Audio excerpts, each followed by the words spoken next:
The following conversation is with Jesse Frost. Jesse is the owner and operator of Rough Draft Farmstead based in central Kentucky. And not only is Jesse a farmer, but he also hosts the No-Till Market Garden podcast and is author of the recently released The Living Soil Handbook. Jesse is also among the experts that I look to for expanding my own knowledge of soil health. And that's a topic we spend a lot of time diving into. I also talked with Jesse about the different types of compost that are used in his context and just how different types of compost have both pluses and minuses for the context they're used on other farms.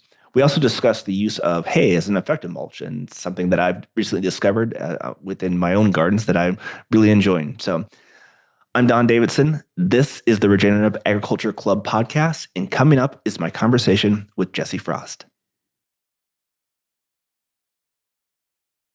Hey everyone, welcome back. We are here with a very exciting guest today, and I'm thrilled to introduce you all to Jesse Frost. He's a farmer, he's a podcast host, and an author, certainly covering a lot of great work that he's doing in regenerative agriculture. So Jesse, thanks for being here. Don, thank you so much for having me. Well, to get things started, can you just give us an introduction of Rough Draft Farmstead? Yeah, so Rough Draft Farmstead is a small farm that I operate with my wife. We are certified organic. We just moved farms, so we're almost we're about 3/4 of an acre. We may be up to about an acre by next year. We moved in December, so we were previously on 3/4 of an acre. We're going to go up just slightly from that. But yeah, it takes a long time to get those beds ready to go. Our whole property is about six acres roughly, and we have not broken into more than just that acre. So we've still got a lot of potential for expansion and maybe bringing in some animals and those sorts of things again. But for the moment, we're almost exclusively vegetable production. And like I said, we're certified organic. We do mostly farmers markets with some retail and restaurant, and also some sort of CSA style, sort of like market card style, where people pre-buy the card and then they can get pre-orders that way. So that's kind of the basic rundown. We're in central Kentucky, so we're about an hour from Louisville, Kentucky, and we're about 35 minutes from Lexington, if anyone can picture that.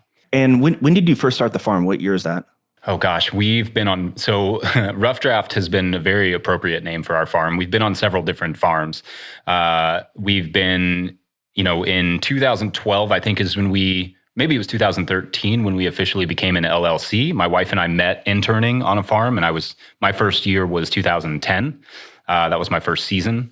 And so we met interning on a farm in southern Kentucky called Bug Tussle Farm. And so we started a farm, 2012, 2013 was kind of our first season. So yeah, it's been since then. Rough Draft Farmstead has been appropriate because we've been on several different farms. We farmed in a couple family lands, and those situations didn't quite work out. Then we went back and farmed some land that our mentors owned, and now we've had two different farms in our current city, which is Lawrenceburg.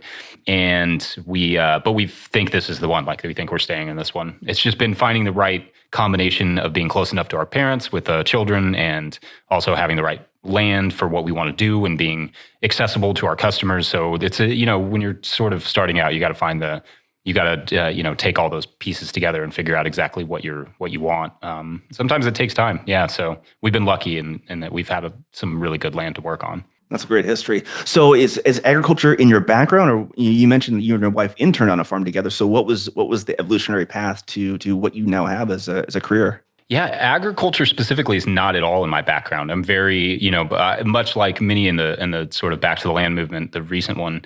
I came from a family who didn't have any agricultural background. My mom did some gardening. My stepmom did some gardening. I kind of helped them a little bit with that, but very little. And really, my introduction to it came through food. I was cooking for a long time. That was kind of my first love, my first passion, after reading Anthony Bourdain's Kitchen Confidential back when I was 18, I think. I read that and I got into professional cooking, and I met farmers that way. And that was kind of my first introduction to small scale vegetable production. And I really liked that. But I kind of stuck with cooking. I moved to New York City. I kind of got out of cooking, and then I got into wine sales. And so that was like another avenue that I became interested in agriculture, that I met producers in Europe and France, and they were very interesting biodynamic producers and very small production. We specialized the wine sales. We specialized in very small production wines. This is kind of on in the beginning of the natural wine movement, and I was very much into those wines. And so I worked a lot with like a lot of the importers up there that were doing Louis Dresner and Jenny and Francois and all those groups. So I got really into that, but I loved meeting those farmers. I would travel to Austria and France and meet some of these producers, and got really excited about agriculture. I knew I didn't want to make wine, really. Like I kind of vaguely did, but I didn't really want just like a product like that. I that's not really my personality. So yeah, I kind of also knew I wanted to return to Kentucky. So I kind of combined those two things and reached out to some farms and got an internship in Southern Kentucky and did one whole year interning there. And then the farmers asked me to come back if I wanted to. And so I came back for a second season, and that's when my wife, she was the other intern that year. So that was, yeah, she had been living in Chicago. So similar situation. She was in a big city. She kind of wanted to do some agriculture, and she wanted to move, back to Kentucky eventually. So yeah, we sort of had similar but different paths. Oh, that's great. Yeah, I'm always fascinated to hear just what the story is, because it's never a linear process. So when you went through the interning process, did you already feel like that was, you would eventually just have your own farm, or was there more of a market validation process that you had with with being there in central Kentucky? I suppose it was more of the latter. Like it definitely, I didn't know that I wanted a farm, but I figured I was young. I was 27, I think, when I moved there. So it was an opportunity at the time to kind of, test it. I figured one season I could give it a shot. I could survive for those 6 months. And just if it didn't work out, then I would have that experience. And if it did work out, then I would maybe start a farm. And I hadn't totally decided if I was through with the wine stuff yet either. So I thought maybe having some agricultural experience and then doing some wines, I could, try maybe do a little bit of that. But I kind of, yeah, I think at the time I just wanted to, it was a good way to test the waters. And especially for me and for anybody that's like thinking about interning or getting a job somewhere, getting a farm that does a diversity of things. They did vegetables, and they had fruit trees, and they did animals, and they did rotational grazing, and they knew a lot about medicinals, and they lived off grid, and it was very like everything. I could get a taste of all of it, and I did, and I got I got an amazing education in that experience. And my mentor, the farmer there, Eric, he and Cher, his wife, would take me around and show me different medicinal herbs in the woods. And we would take walks in the woods and identify trees. And we would, we spent a lot of time trying to, they really made that an educational experience for me and for every intern. And it was really wonderful. Like that was an amazing foundation to get started from. Oh, that's great. So can you tell us a little bit about the products that you're growing on the farmstead? Yeah, so we are, focusing mostly on kind of high intensity, high rotation crops. So that would be like lettuces and a lot of beets, carrots, green onions, those. But we also focus on a diversity of slower crops like sweet potatoes. Some popcorn is kind of a new one I'm really interested in. We've been growing a little bit. I love the idea of growing a snack for my kids that they can play in while it grows, and they love playing in the corn. And then we harvest it and dry it, and then they get to watch me pop it, and so that's fun. That's been we want to grow. We don't want to just focus on the super high intensity crops. We want a diversity of stuff, just both for our soil and for ourselves as people who we eat a lot of the food that we grow. So that's very important to us. Yeah, I mean that's been the focus. Is this mostly those crops that are good, higher profit. They they pay for the farm, and then being able to try and play around with some of those other ones. And a big part of our production is, no tillage and very low tillage. Anytime that we're doing some of these high intensity crops, especially the direct seeded stuff. I mean, our main focus is definitely trying to make this a viable business, and we are always trying to figure out how to do that better and how to better serve our community and what they need and what's going to work for us and how much we can charge and how we can get the community food out to the community who maybe can't normally afford the kind of food that we grow. So it's all of those things. It's trying to figure out how to do all of it without overextending ourselves. And yeah, it's always a challenge. Yeah. Are you doing any overwintering production, or are you sticking with the conventional growing season? Yeah, we're increasingly growing over the winter. We just now on our new farm, like just last week, finished our tunnel and got it planted. So we have a couple like temporary caterpillar tunnels that we grow food in. But those are pretty tough in the middle of the winter. You can get pretty far in our region, but come January and February, growing in a cat tunnel is not quite totally sufficient. So we did get a larger Rimmel greenhouse, a 96 by 22 foot greenhouse, high tunnel that we're growing in ground there. And so, yeah, we're increasingly, yeah. And that's part of the reason that we like those long season crops, is because those will help us to get it further into the winter, winter squashes, sweet potatoes, et cetera. So yeah, that's part of it. That's definitely an important part of it. Yeah. With the overwintering production, what climate zone are you in? Remind me. Oh, we're in 6B. Well, let's transition to more of the other work that you've done too. I mean, you're a host of the No-Till Market Garden podcast. Can you talk about how long you've been working on that, and then a little bit of information about the show for those that would be interested in checking that out? Yeah. So the No-Till Market Garden podcast started. We're going into our 4th season. And it started kind of out of this, a little bit out of frustration of really wanting to reduce our tillage and our weed pressure and increase our crop productivity, but not really knowing how, because the information that was out there was primarily based around tillage or minimal tillage systems. And we wanted something that was not going to require so much cultivation, and also just would increase our soil health and potentially sequester carbon and all the things that we believed in. And so we, started to see these farmers like Singing Frogs Farm and Richard Perkins and Charles Dowding and others who were doing things that we found to be really interesting. And we decided that there were more farmers out there that were doing this, and that we needed to bring out that information. And so that's kind of where the podcast, that was the genesis, is just we as growers needed that information and wanted that information. So we decided to try to find it, try to dig it up and give it away. And so our model, and that's No-Till Growers, our company, so the podcast of the No-Till Market Garden podcast. No-Till Growers is sort of our media company, if you will. And it is started by my buddy Jackson and myself, and we have other people that help us, like Josh Satin. But the idea was, how can we get all this information and give it away for free? And that's our entire business model, as we operate somewhat like a nonprofit, a for-profit nonprofit, that we essentially just find ways to make revenue, to have revenue, and so that we can just keep finding this information and giving it away. It's a very difficult business model, but we've kind of found that people are inspired by this idea, and that they also want that information, and that we as growers really need that information. So yeah, it's been few years of really working hard on that. And we also have offshoots. So we have the No-Till Flowers podcast by Jenny Love, hosted by Jenny Love, and then Winter Growers podcast by Clara. She's hosted by Clara Coleman. Josh Satin has been doing Growers Live, so live conversations with growers on our YouTube channel. And then Jackson Roulette did the Collaborative Farming podcast. We just did a series of a podcast from the Southern Hemisphere, kind of interview style.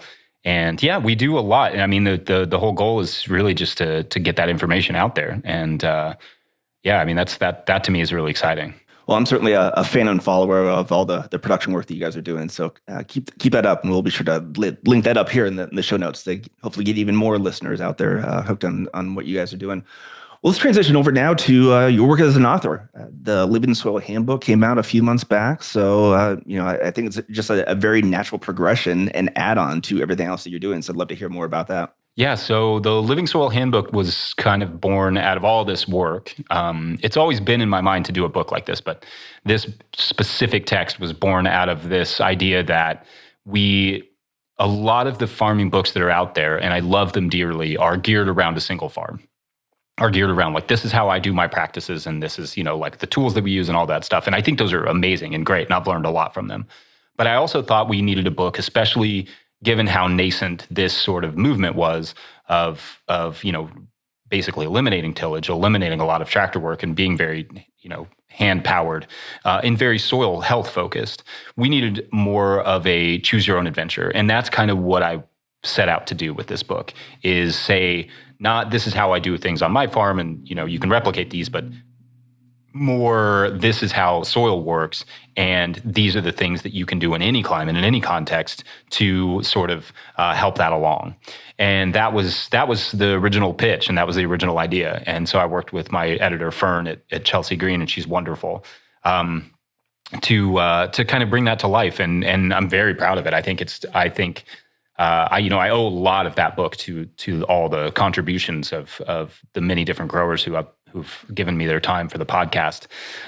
But yeah, I mean, that's been a really amazing experience to be able to get that information put together. So when you're connecting with your customer base, and for those that, and it's just younger agricultural professionals that want to learn more about soil health and regenerative practices, what's your introductory pitch, I guess, to those individuals who want to learn about, like, what does soil health actually mean in the context of your philosophy? Right. So that's a good question. That's a good way of asking it. The best way to think about the importance of soil health is that we, as growers, need to make sure that everything we put in the ground, especially as people who are trying to do it professionally. If you're doing it like in a backyard situation, it may be a little bit different, but if you're trying to do it professionally, you want to make sure that everything you put in the ground is going to make it. And beyond that, it's going to be successful and healthy, and it's going to be nourishing to your customers, and it's going to bring them back. It's going to have a lot of flavor. So for us, the idea is that you don't want crops that are, you want to make sure to take care of your soil as much as possible, because it's going to produce the healthiest crops. It's going to the kind of methods that we promote reduce weeds, reduce cultivation time. So you're not going to be spending as much time on those crops, or your profit margins are going to go up. So your profit margins are going to be greater. And so you want to make sure that and when it comes down to soil health on a commercial level, it's better for you as a farmer to be able to run your business sustainably. Like it's one of those things that pays on both ends, because it's making your soil healthier. It's being able to retain water longer. It's being able to, reduce your weed pressure, produce more healthier crops, sequester more carbon, have more available nutrients, and all the things that you want out of your soil. But at the end, it's also making sure that you can make money as a farmer. So it kind of covers the bases in that sense. That's what we're always looking at, is how do we do this with the minimal amount of inputs, and with a minimal amount of disturbance, but with an understanding of how soil works. And really, for me, and how I did it in the book, was introduce soil health through photosynthesis. And because that's what we're doing, as growers, that's what we're managing is the photosynthetic process. And I think there has been in agronomy for a long time a hubris that sort of led to this idea that we control that we control photosynthesis, and we don't. We assist it. And as soon as we start to control it, we're never going to be able to do it well. We're never going to be able to play the role of microbes feeding. Microbes are feeding nutrients to the plants, right? We've tried that. We've tried to synthesize nitrogen and play the role of the microbes and feed it to the plants. We've tried to be the plant, right? We've tried to genetically modify and engineer crops so that they can do what we need them to do. And it isn't successful because we're doing it for the wrong reasons, but it's also just that's not what we're meant to do. And we've tried to be the environment. We've tried to, put all this control over them. And it's not always, there is some advantage to that. Like, that is some of the things that we can do as growers, but we can't, our role is to just assist in the photosynthetic process. So that's why I sort of start the book out focusing on photosynthesis, because I think it's, the better you understand it, the more productive your gardens will be. I know that the use of compost is also very important to your work and just the broader no-till movement. So can you talk more about your use of compost? Yeah, I've been thinking a lot more. I mean, I've thought about compost a lot. I wrote a whole chapter on compost and the 4 types of compost. But there's a lot of people really interested in the sort of no-dig style, the sort of deep compost mulch system. That is a very popular form of no-till. And it's great. It can be a really wonderful and successful form of no-till. But if you don't understand the compost that you're using for it, it can be very detrimental to your garden, to your soil, to your crops. It can cause a lot of crop failures. It can potentially bring in chemical contaminations. So it's really important to kind of understand compost if you want to use it on that level, if you want to basically use it like a growing medium. And for the uninitiated, essentially what I'm talking about when I say no dig or deep compost, it's a thick layer of compost that people essentially just plant straight into. You can directly seed into it, or you can put transplants into it. It's just on top of the soil surface, and then that acts as a growing medium and a mulch at the same time, which is really special. But if you use, poorly constructed compost, not decomposed enough compost with poor carbon to nitrogen ratios, compost with persistent herbicides, that can be really detrimental. And so I think that's why I dedicated a chapter in the book to it, is just understanding what kind of composts are out there and how to use them. So I kind of broke it down, and I can do this real quick for you, Don. Is the four basic types are just your inoculating compost, your fertilizing compost, your mulching compost, and your nutritional compost. And the inoculating compost would be like vermicast, worm castings. That's really good for your for adding microbiology and adding nutrients to your soil. But you can't use it in great quantities like that. You wouldn't want to cover the ground in 6 inches of vermicompost. One, it would be wildly expensive, but it wouldn't necessarily have the benefits you want. It would probably overpower your soil. You'd need a little bit more carbon in there to mix it in. So the other thing is like a mulching compost. These are really high carbon composts that serve to hold the moisture in, but aren't necessarily a great growing medium either. You'd want to put them over the soil to, maybe if you planted some tomatoes, you could compost around those with a mulching compost, and it would be wonderful. It'd heat the soil slightly. It would, hold in that moisture. And then you have fertilizing compost. These would be more like your chicken manures, and those are high nitrogen. Those are, those are something like the inoculating compost, something that you may not want to use in really high density. Because it would be, especially something like chicken manure, even composted chicken manure, you'd likely burn up your plant roots with ammonia, and it's not, that's not what you want. You want the right amount of ammonia so your bacteria and fungi can convert that to ammonium for your plants, and the other, that's how they're going to get their nitrogen.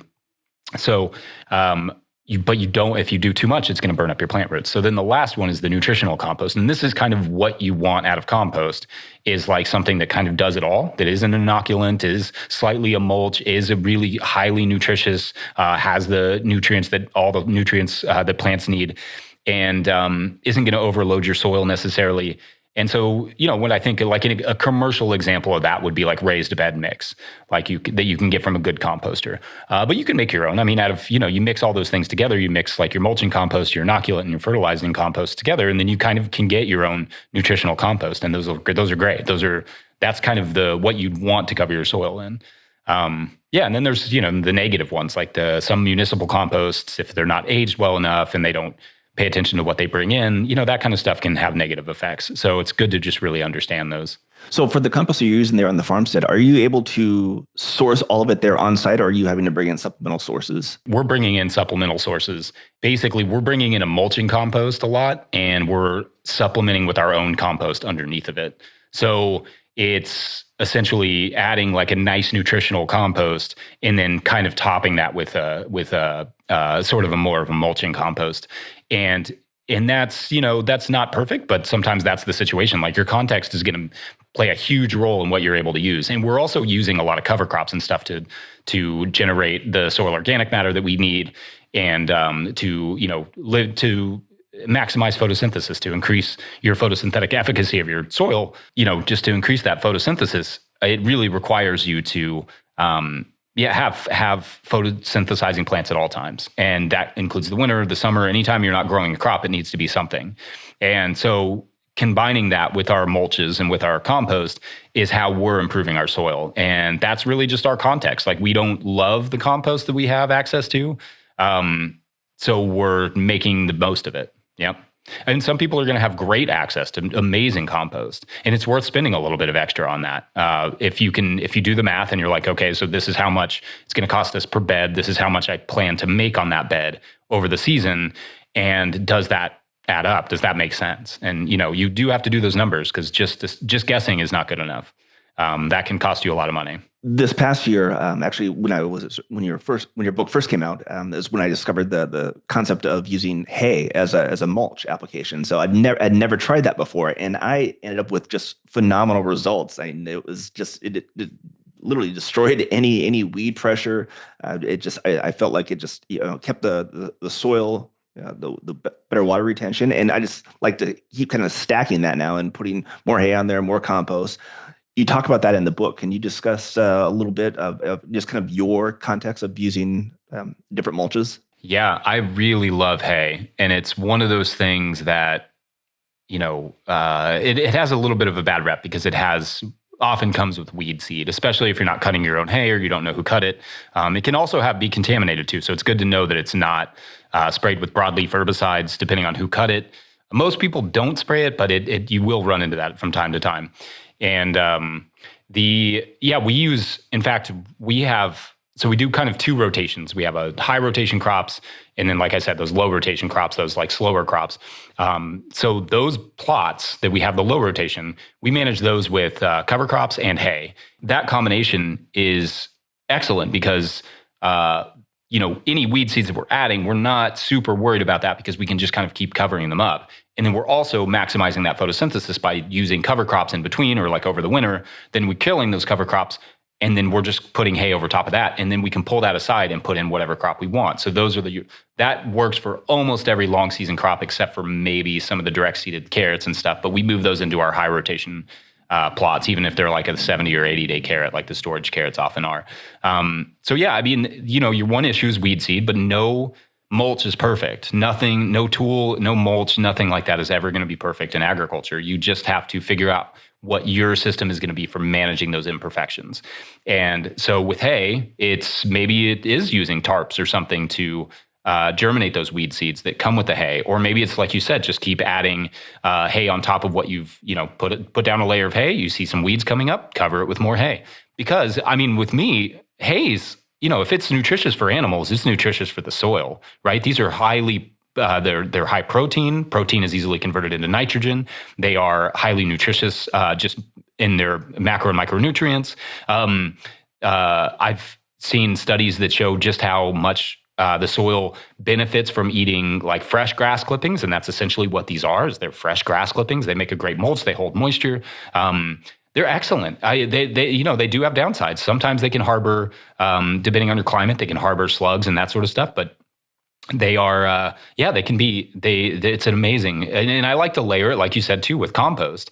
We did our garlic last year in those lasagna beds like that, where we did a thick layer of hay, and then on top of that, a thick layer of compost. And it was excellent. It had some of the best garlic we've ever grown. Just being creative with those combinations, I think is an excellent approach. That's great. Jesse, this has been an absolute blast. Thanks so much for everything that you've covered here. The work that you're doing is just something I strongly admire. If you would, just take us out with where folks can follow along with your work online and pick up a copy of the Living Soil Handbook. Yeah, so no-tillgrowers.com is the best place to find all of the things that we do and the book. If you buy it from I mentioned earlier, we're a for-profit business operating like a nonprofit. And if you buy the book from no-tillgrowers.com, that money, the revenue for the extras from that sale go into producing more content. So that can be videos, that can be more podcasts, and we have a bunch of more stuff coming. Like we keep growing and we keep creating. So No Till Growers is the best place, and then from there you can find all of our various podcasts. And all the podcasts are on all the podcasting networks, and then YouTube No Till Growers.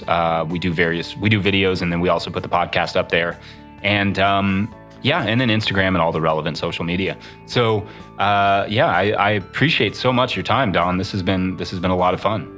Absolutely. All right. Thanks, everyone, for listening. He's Jesse Frost. We'll link up all of his resources and links in our show notes, and we'll talk to you soon. Sounds good.